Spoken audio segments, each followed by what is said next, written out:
Okay, so we're now sort of technically in what's known as the Rocks district. It was known as the Rocks literally because it was just a rocky headland, and the first settlers settled in this area and they sort of had to carve a life out of the rocks, that sort of thing. But because it was where the first settlers sort of landed here in Sydney, it wasn't really the safest place to be because most of these first settlers were convicts and Marines, the military. So it was in this area we had our first official military barracks and our first prison, but also our first hanging.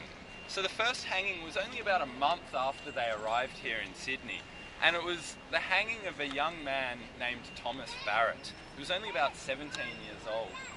And as I mentioned earlier, food was a bit of an issue and rations were very, very small. So one night he got a bit hungry, so he went over to the government stores and he helped himself to some butter, some peas and some pork.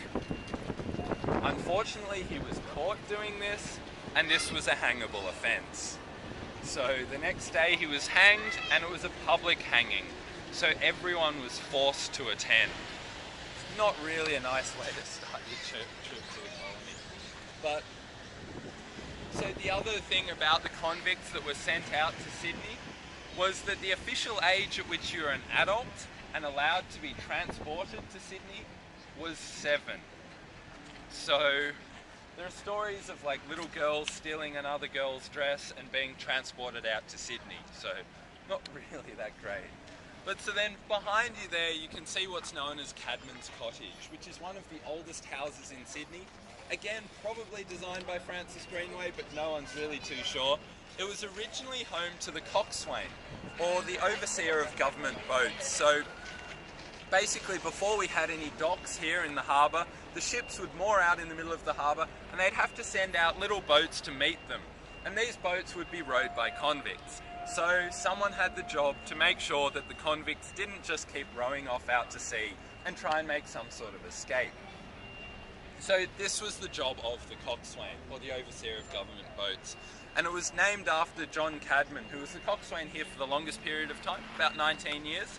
And he'd been a convict sent out from England for stealing a horse, came out here, met a nice lady known as Elizabeth Mortimer, and she'd also been sent out as a convict, this time for stealing a hairbrush. They got together, had a nice happy family in the building behind us there.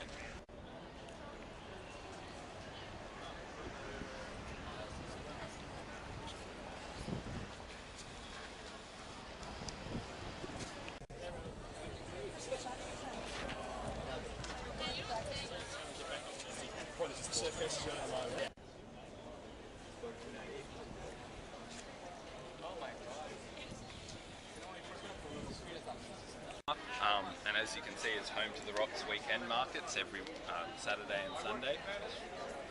But there are a few things that I'll point out around this area. You can see that sculpture there was by an artist known as Bud Dumas. It references the 3 different types of people that settled in this area. So you can see the soldiers here, settlers around to the left, and then the convicts on the other side.